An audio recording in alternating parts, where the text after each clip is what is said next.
You're tuned in to 91.3 KXCI Tucson. My name's Matt Milner, live in Studio 2A with Mesquite. Gentlemen, thank you so much for coming down tonight.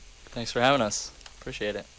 So let's start off with introductions. Go around the room, let us know who you are, what you're playing tonight. I'm Gus. I'm singing and playing guitar and some weird effects stuff. I'm Alex. I am playing keyboards, some trumpet, some iPad. I'm Patrick. I'm playing bass. And I'm Casey. I'm playing drums. So Alex, the iPad on that during that last set, I had the pleasure of being able to watch from one side at least what was happening. What was happening on the other side of the screen? Yeah, well, we originally started using the iPad since we wrote a tune in rehearsal that required it. In order to hear that tune, you'll have to come out to our first set. Yeah. But we ended up deciding to kind of use it, throughout the set in different places with interesting, effects, different world instruments, things like that. So that's what you heard on that first song. But we also want to get a sponsorship from Apple. So No, more importantly, we have game highlights. And Gus, when I walked in, I saw you didn't have shoes on, and I thought, he's just making himself comfortable. But then I saw during that last song, you really needed to be able to use the extra digits of your toes to be able to manipulate your pedals on that. So when did you pick up that particular trick? when I took, I don't know. I mean, I still can't decide if I should wear socks or not. I wouldn't wear socks either, but my feet are kind of smelly today. I don't know. It's just sort of like I like playing with delays, and I wanted it to sound like a record scratching. Right. Yeah. And sometimes it works out. It's kind of, I like the randomness of it. I think that's good to have. We're looking for a scratcher, though. Yeah, we want a DJ as a fifth member, please. And then Gus can start wearing shoes. Yeah, it's a temporary solution. Please, someone. We really need someone. The smell is getting bad. Yeah. We're in a small room. So let's go back to the beginning, which I guess wasn't that long ago. How did you guys start playing together? Well, Patrick came back from Nerd Academy. Patrick went to Berklee School of Music, which is a wonderful institution. We want that Berklee sponsorship. Yeah. And he came back, and I've been playing with Casey and Alex in different iterations and different groups in Tucson for a while. And Casey told me, he said, "Man, you got to play with this guy. You got to play with this bass player." And so, because I heard he's like this heavy-hitting bass player in Tucson, I was like, "Oh, dude, this guy's gonna be." I was just imagining this guy being 6 foot. That's enough. 2. That's enough. Needless to say, that was not the case. It really came together well, and we realized we could write well together, and we had kind of a similar vision for something to say. And it's kind of cool because we all had played together, except for Patrick, in different situations. And even Patrick and Casey played together before. So it's kind of like there's a lot of, even though the band's really young, I feel like there's a lot of mutual understanding, and it contributes a lot. When the four of you came together, did you have a pretty defined sense of what kind of music you wanted to be making, or is that something that just grew out of jamming together? Yeah, we had no clue what we were doing. We just came together. We listened to some of the same music, so I think that maybe helps. But then we all have like really different backgrounds, so it was kind of like more like we knew what people we wanted. Partly for their sound, but just partly because we got along with them. Yeah. Yeah, I don't want to spend that much time around anybody. Even you guys. Even you guys is getting to be a bit much. Yeah.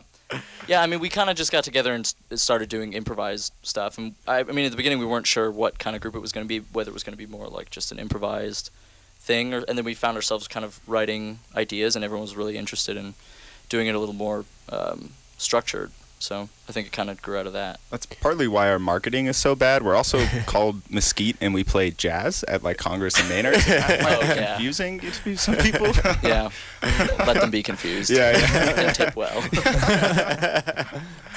So one thing that I'm curious is that transition when you went from just improvising, playing together to trying to find a sound, and then starting to bring in material that some of you had worked on outside of the group.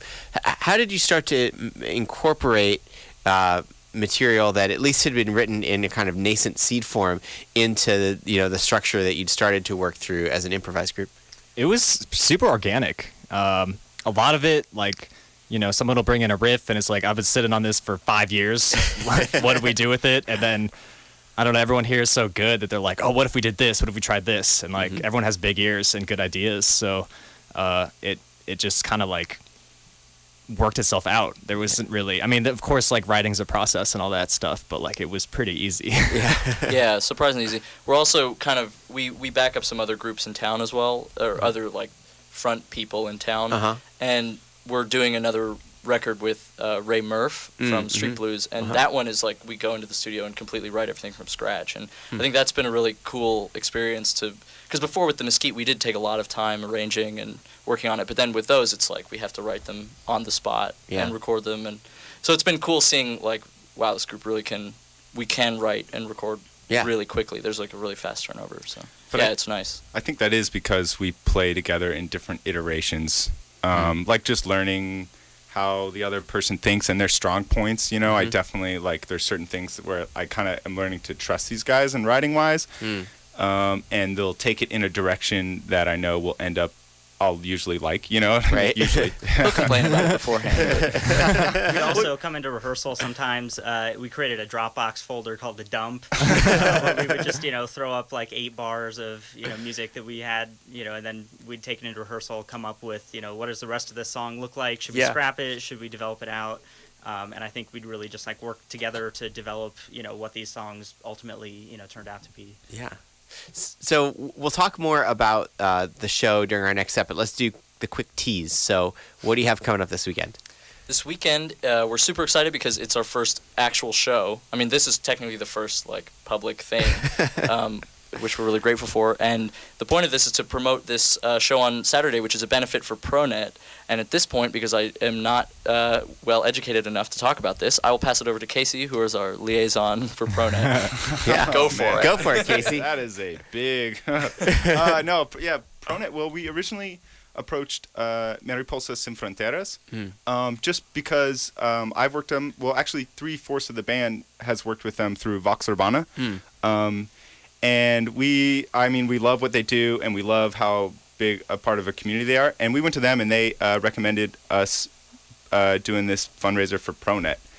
And so ProNet is it's kind of, maybe it's a little hard to explain, so let me know if I'm not clear with it. But it's basically it's called Protection Network Action Fund, and it's a fund that is accumulated throughout the year for emergencies throughout these organizations like Mariposas Sin Fronteras and Southside Worker Center. And it's for in case one of these members of these immigrant members of these groups get detained. And so it's a very scary situation, and it's very important that they get out quickly because they serve such a big support to the community. Yeah. So ProNet builds up funds, and they supply funds for legal services and to pay their bonds to get back out and into the community where they can do their work. So that's excellent. Yeah, and the event is this Saturday. It goes from 9 till midnight. It's free with a $5 suggested donation. And all the proceeds are going to go to ProNet. And we've also got J-Pop, which is going to be playing, and that is a duo of Julius Schlossberg, who is a friend of KXCI too, and Ray Murph. And then we also have this group called Tongs, which I think we should keep a secret, just because it's like we don't really know. That's a lie. We don't really know who's coming out in that group. But it'll be Tom Beach and Chris Pierce at least, and then whoever they decide to bring along, if they bring anyone along. So it's gonna be a great night. I know they've been very secretive about it, which is getting me very excited about it as well. Like I've asked them a couple times, and they're like, they don't really let on any information. So I think they're really gonna have something cool planned. So as long as someone shows up and plays. All right. Well, with that, we'll get into our next set here, and then we'll chat in a few more minutes. But you're listening to Mesquite live in Studio 2A here on Locals Only. What song do you guys want to do?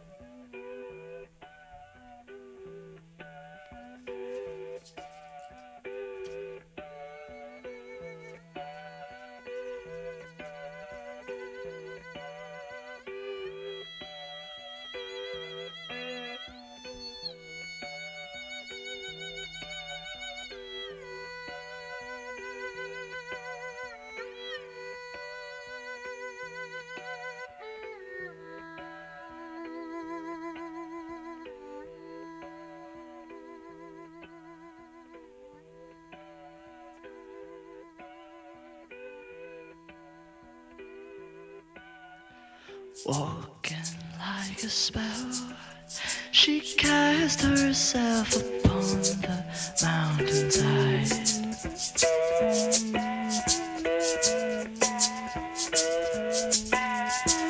Gracefully she dwelled, electric dust her lover left behind.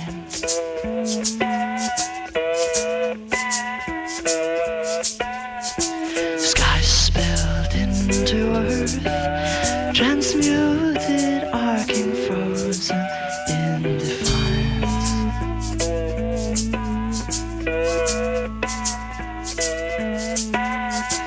Cries out for rebirth, an answer comes as vapor veiling nights.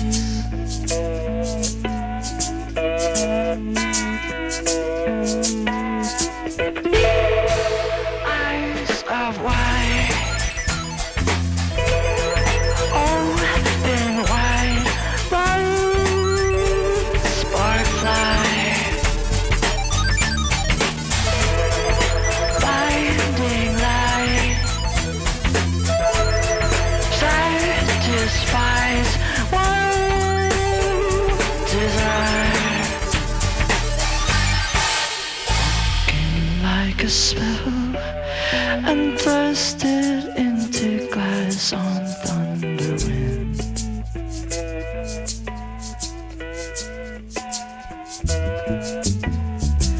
Patiently at rest, the echoes of affection mark her skin.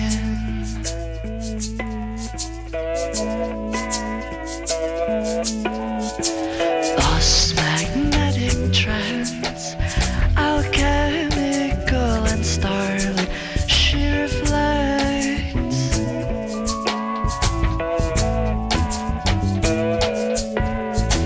Intimates a dance, awaiting static strike to resurrect.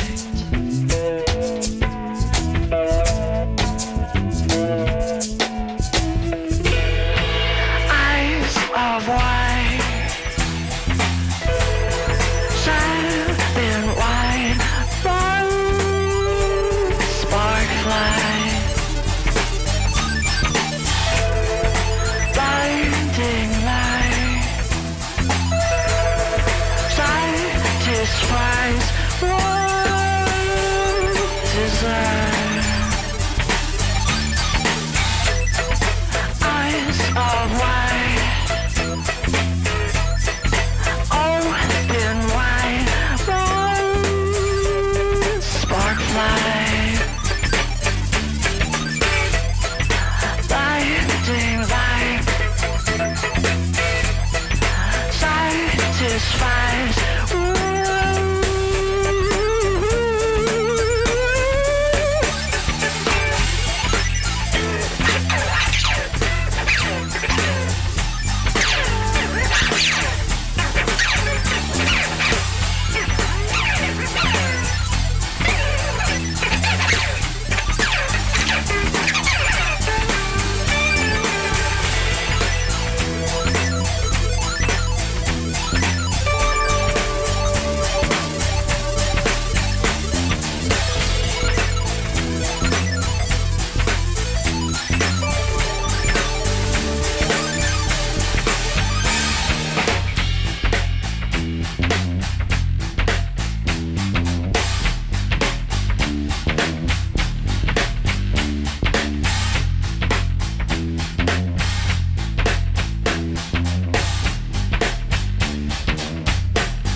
awake from limestone crag, where angles converge, dry winter waves, white flag compels to emerge, smooth belly slides on stone, these burrow behind, hunger pulls toward unknown, as eyes unblind, slow, departure,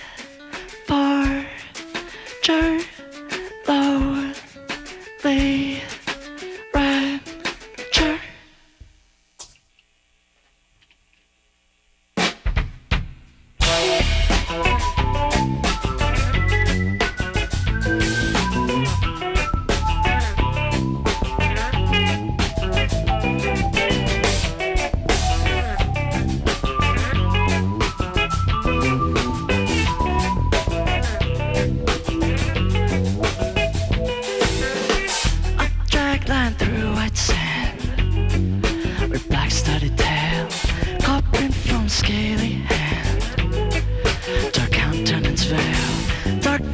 it tastes the air with blood growing warm. Gila smells rabbit hair. A nest to the north. Slow departure. Lonely roger. Slow departure. Lonely roger.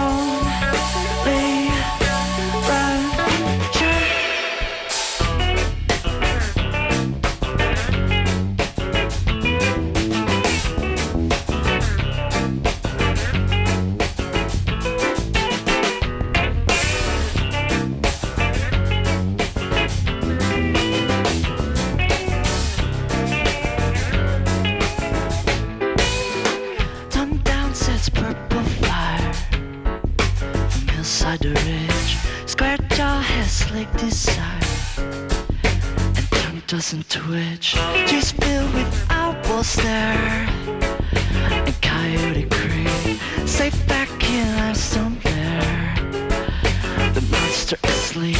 Slow departure. Lonely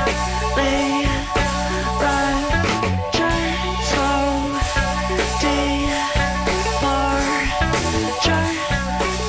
Lonely roger.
Pass between two faces. Same dreams in the same places. Wake from them in embraces. Snake back into the stasis. Cycling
You're tuned in to 91.3 KXCI Tucson. I'm live in Studio 2A with Mesquite for what's technically their first public show ever, and I'm really glad that it's right here. We are too. Yeah, Really thanks, nervous. guys. This weekend on Saturday night at the Flycatcher, you can catch their official first show, and it's going to be a benefit for ProNet. And what's the best way to get more information about the show and about what y'all are doing? I think the best way, and probably the only way at this point, is through Facebook. The Book of Face. It's Mesquite, right? That's the name of the Facebook page. Mesquite space band. Actually, Yeah, officially. unfortunately, the word mesquite is taken by Mesquite, Texas, which I encourage everyone to visit because we'd also like to get a sponsorship from them. So we can come through someday. We also have an Instagram. If you guys are hip to Instagram, I think it's at Mesquite Official. Very official. We have 10 followers. Yeah, so very select. Very Get in on the selective. ground floor. Yeah. I understand that you've got some visuals that are planned for Saturday as well. Yes, Momo Molina is going to be joining us and doing a specifically crafted, pseudo-improvised set Very of cool. live visuals for our music, and we're super stoked. Yeah, her stuff's really cool. And she Very may or cool. may not do visuals for the other groups, depending on how much people protest. So. So, how did you go about giving her kind of the raw material to work with as she was planning what she's going to do? Did you share tracks with her? Did you just have a conversation? Or did you just say, hey, come do something cool? Raw material is the right word. Yeah. It was literally, we threw, I guess we're technically lying. We've played one other show, which was a tiny house show where we made dinner for some of our friends. And so we just recorded that on a terrible recording. Right? Yeah. And so we gave that to her, and she's been using that to kind of figure out some of the pacing. And I shouldn't be talking about this because I don't know the ins and outs of how she does it actually, but basically she can use a program then to, along with the band, match the tempos and timing of the band. So Very yeah, cool. we're really stoked to do that. It'll be our first time, most of our first time. I guess you had it done once. Oh yeah. You had it done. I had it done. Yeah, visuals are super cool. It's just like if people don't like the music, they should at least come out and look at cool stuff, cool Yeah. dreamy stuff. Yeah, there was she released a promo on our Facebook, Yeah. and I was blown away. It looks really good. Oh, cool. We also haven't seen it, so it's going to be really hard to play and focus while not turning around and just watching the visuals. Can we set up the visuals in front of the band? Yeah, at the just back for of us. the- Yeah. Visuals are actually for us. So, one thing that struck me, oftentimes when I have a band on, I've had the opportunity to kind of think about memories I have of having seen them play, or particular songs that are notable. But it's been kind of fun for me to experience this, for the first time here tonight. And one thing that really struck me, especially during the last song, but I think it's been true throughout, is you've really effective use of dynamics, and some of the songs have very sparse, quiet parts where the ear is pulled to just one or two sounds, and then at the end of that last one in particular, you really build to a really exciting dynamic crescendo at the end. But what it made me think about is all of you are very, very talented. Obviously, you're individual players. You're super talented.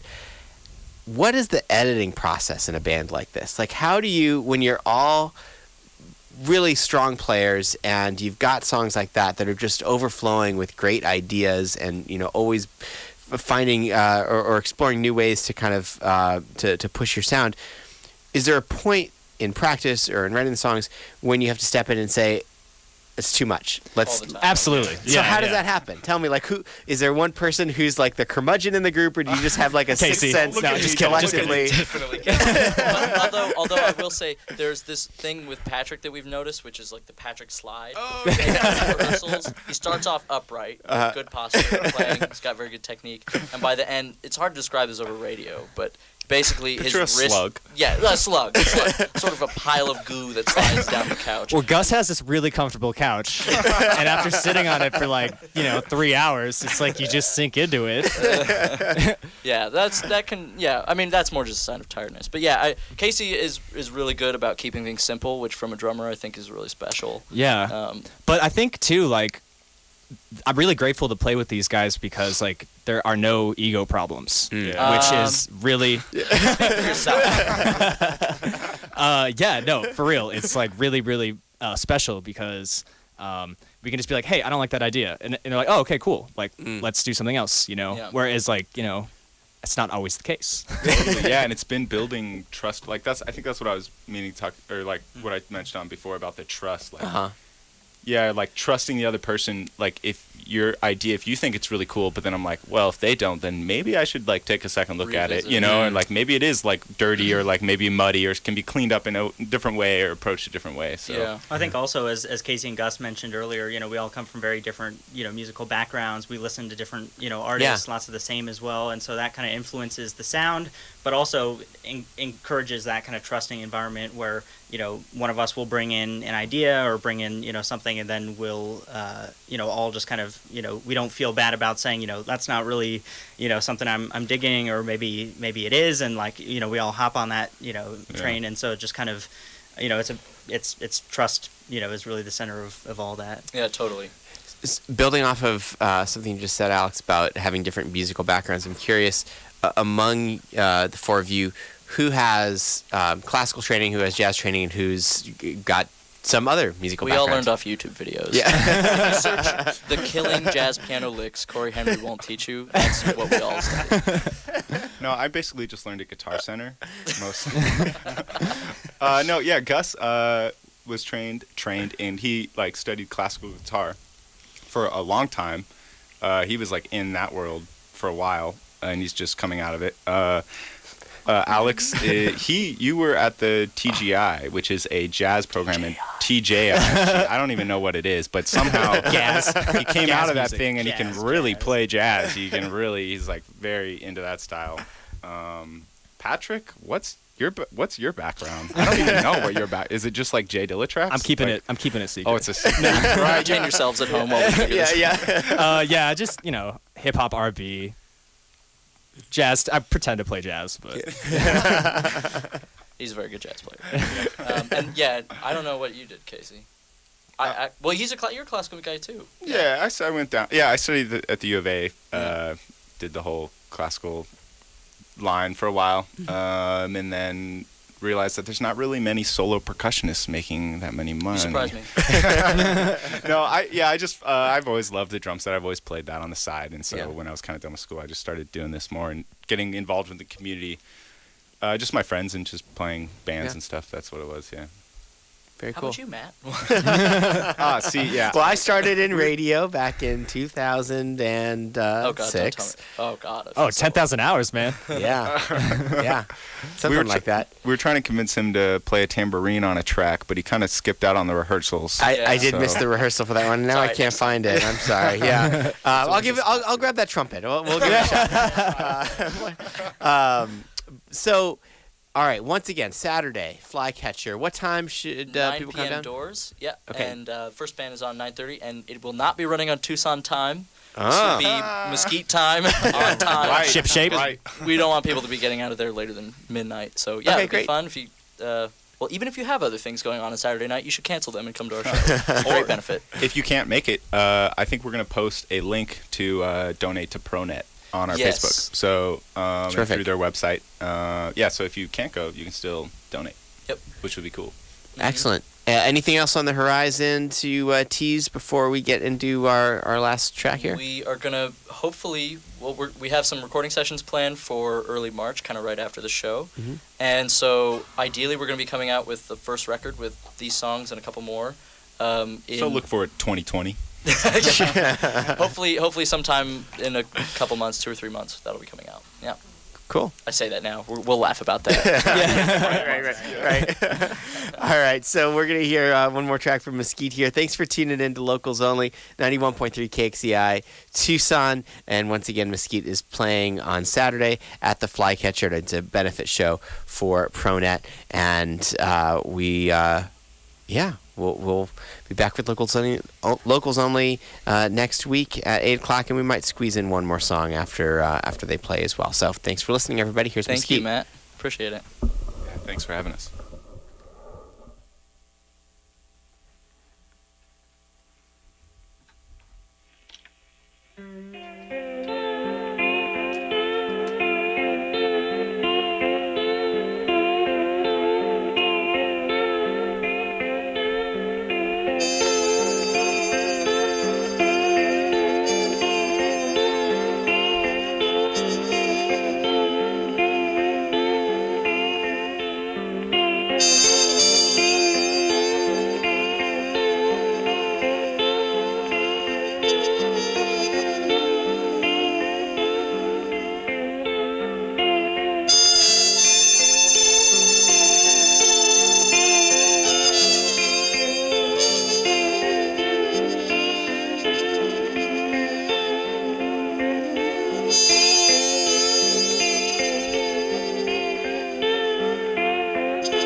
Just as the twilight burns away, counting down the distance, stretching on. Something resonates, silent song. Just as the hues evaporate, saturate the sky in velveteen. Something activates tenderly,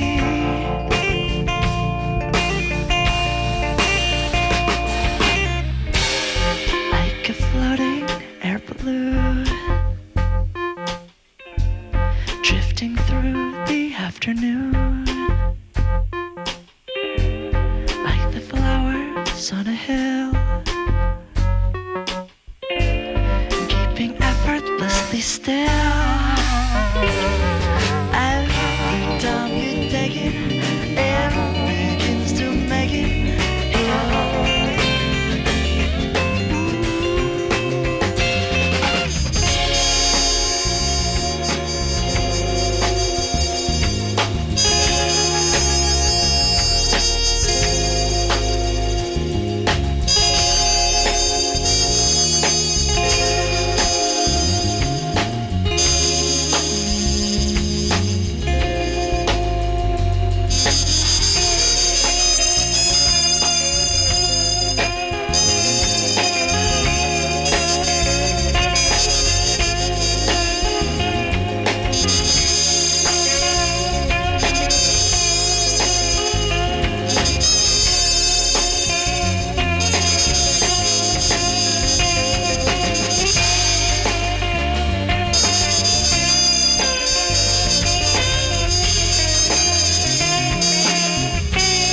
Thinking of the day she has to post.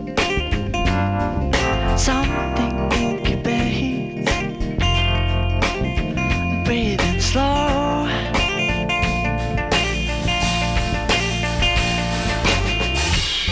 Like a drifting air balloon, floating through the afternoon.